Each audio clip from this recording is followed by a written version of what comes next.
Welcome in, Ty Bartel, in with another edition of Coach's Corner. This time we're talking with my man Jeff Wilson from the Jackson Milton Blue Jays girls basketball team. Coach Wilson, how are we doing today? Good to see you, Ty. It's been a while. Yeah, nice talking with you as well, Coach. Well, it's practice season. It's scrimmage season right now for girls basketball. In the early days of Jackson Milton girls basketball for this season, what have you seen from your girls? What stood out to you? A lot of hard work. You know, we had our first scrimmage on this past Saturday against EP and Niles McKinley, and Niles McKinley posed a good kind of challenge for us. They have some really good post players, and you know, we faced that during the year with Jamaica and Shiley over at McDonald, and the girls did a good job, and we're getting more aggressive and just working really hard. So I was very proud of their effort. I know there was a lot of younger players too that brought some talent to the table last year. What does the roster look like this year? Shout out some names too that we can. Yeah, still young to be some cornerstones of this team this year. Yeah, sorry, still young. You know, we have one junior, no seniors. Ariana Lehman's our junior. We have 5 sophomores and 6 freshmen. But you know, starting 5 are Amanda Yassine. She was first team all conference last year. And, you know, we go as Amanda goes, and she's a great kid. She's a captain, returning captain, and a sophomore. And, you know, led us in steals, blocks, rebounds, assists, you know, just a great all-around player. At our guards, Emma Johns, who led the league in 3-pointers made last year and second team All-MVAC, and Gabby Kerr, who got varsity time last year and has really shown she's up for the challenge this year. And our lady in the middle, Olivia Newhart, she's getting bigger, stronger, more aggressive. And Nora Schwarten, you know, regional runner in cross country, is our 4, and she's a great all-around player. And then a couple freshmen, you know, Emma Hunt is a name that, you know, I keep bringing up. She'll be our first girl off the bench. So, you know, a lot of young girls, and, you know, it's a good problem to have. They work hard, and they're doing great.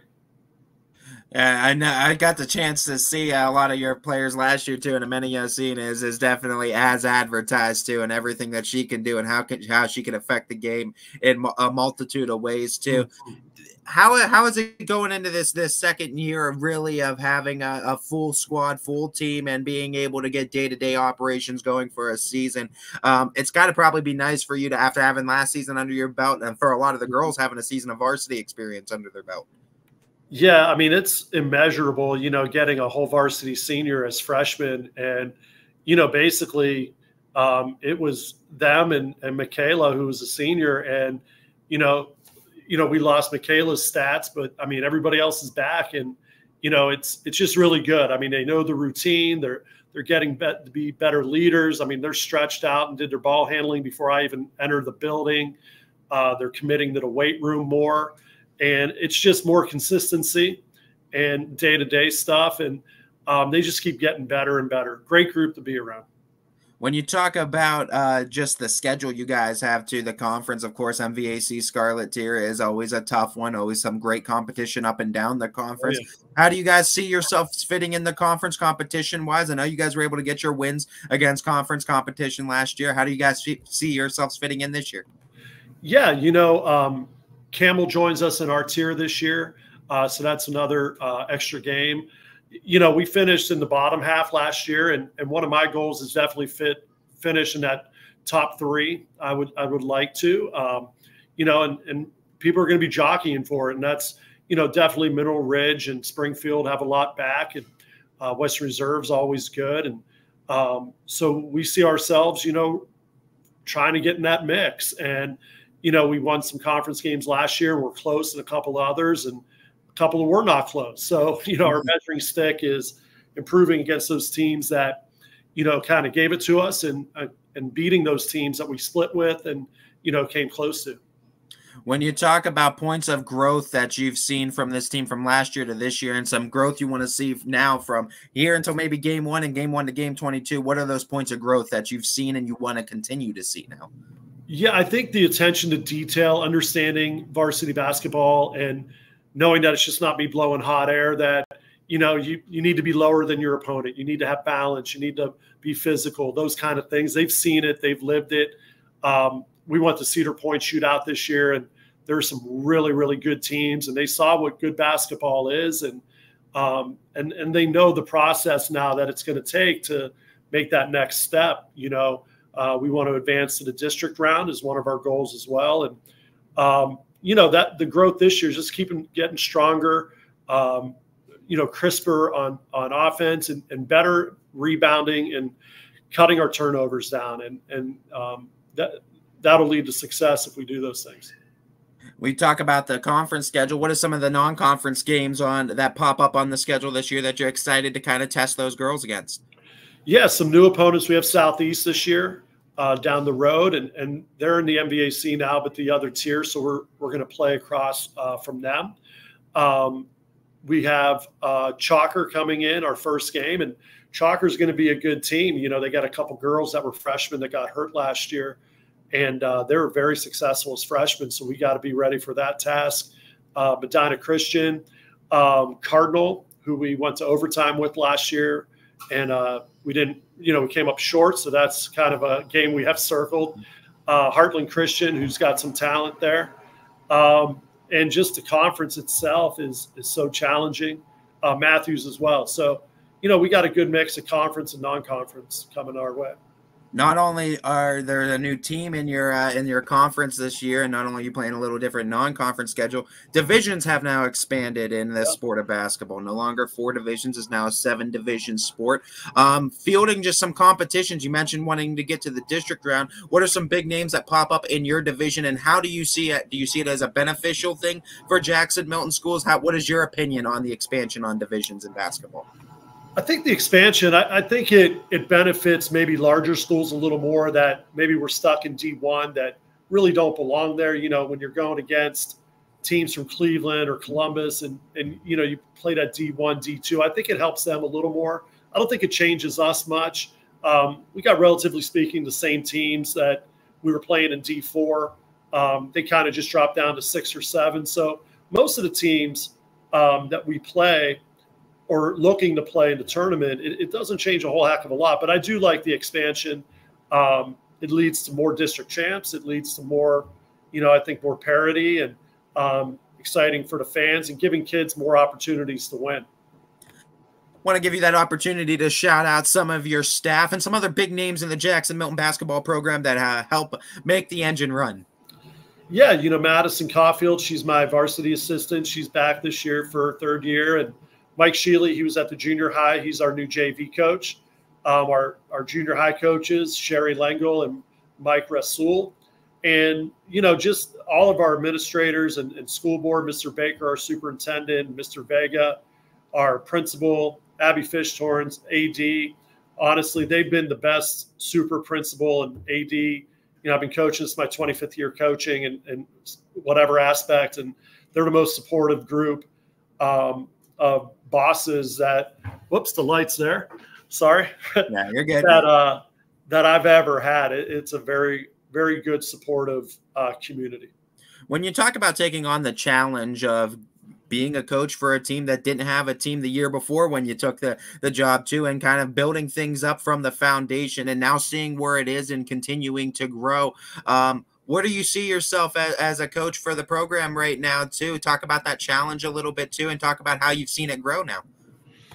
Yeah, I remember talking to DJ, it's just like refreshing, kind of a weight off your shoulders. The first year we had 3 girls, and now, we have 12 and we're getting a couple more every year. And next year we got a good 8th grade group that'll be coming up, and we won't be losing anybody. And so we'll be 17, 18 next year. And that's a lot. I know numbers are low all around, even for D1 and 2 schools. And, from what I'm hearing, and it's such a blessing to coach here and, to build that up. And it couldn't happen without the help of the administrators, our ADs, the kids and their families, coaches, but the kids and their families are what it's all about, to stick with it and to keep pushing through and to keep going. And also my wife, she probably thought I was nuts taking a job with 3 kids, in the program, but she's so supportive, and now my children get to see it and enjoy it as well. And, we couldn't be happier here. How do you generate interest into the sport of basketball when you start out with only 3 kids and be able to keep and maintain numbers and keep that well full? Yeah, it's hard. Basketball is a tough sport, and you can't be good at one thing and not good, defensively, for example, and stay on the court. And it's hard to sell kids that. And I think a lot of patience and working with them and teaching and just knowing that they were young when I took over, and not to play with kids' gloves, but to understand that they're going to make mistakes. They're going to mess up. They're going to, have meltdowns. They're going to do all those things, and just kind of being patient with them. And it's taught me a lot about patience, and they're just growing so much now. And now, I saw them, I met them when they were like 12, and now they're like 15, 16-year-old kids. And just to see their growth as people is very worthwhile. That's awesome to hear. And one of my themes this year for Asking Basketball Coaches is the lessons the game taught you. You guys are all teachers of the game. You've taught a lot of young ladies, and in your case too, young men as well too, in your experience coaching basketball. But I want to know, what's the biggest lesson the sport of basketball has taught you? I think the sport of basketball has taught me about it takes everyone to make something good. You could be in business or teaching or in broadcasting, like at YSN. I know you guys got a great group of people there. At any organization, I think basketball teaches you the team aspect, that if everybody's on the same page and everybody knows their role and accepts their roles, and not to be glory hounds and not be in it for themselves, but in it for the betterment of the group. I think that's what basketball's taught me the most. When you look at this season too, I want to give you basketball season reminds me of Thanksgiving, just because girls and boys basketball starts right around that time. So I want you to shout out your first game, tell the community where they can catch you guys, and also shout out your favorite Thanksgiving dish. Our first game's at home against, let me think, we moved it. So against Chalker on November the 25th, I want to say, or 24th to 25th, whatever that Monday is, and 24th. That's the Monday. Yeah. No, I'm wrong. 25th is the Monday. So it's definitely the 25th. My fault. Sorry. I'm not a math teacher. No, you're good. You're good. It's home against Chalker here at Jackson Milton High School at 6 p.m. And, I'd love for a lot of people to be there. And my favorite Thanksgiving dish is, my mom's stuffing that she would make is definitely tops. That's been the number one pick, consensus number one pick amongst coaches too. I've been saying with gravy. Yeah, turkey gives you the protein, but the stuffing gives you the flavor. Yeah. That's where all the flavor is too. Put me to sleep. Put me to sleep. Coach, I'm excited too. November 25th. Make sure you catch the Jackson Milton Blue Jays too. I'm excited for the continued growth from this younger team too, and seeing what they can do on the court this year. I wish you the best of luck, Coach, and I'm excited to see what you guys are able to do. Yeah, me too. And as always, thank you and to YSN. And yeah, we'll keep pushing through and get better every day. Well, within due time, we'll see each other on the hardwood there real soon. This has been a first edition of Coach's Corner with Jeff Wilson from Jackson Milton Girls Basketball. Thank you.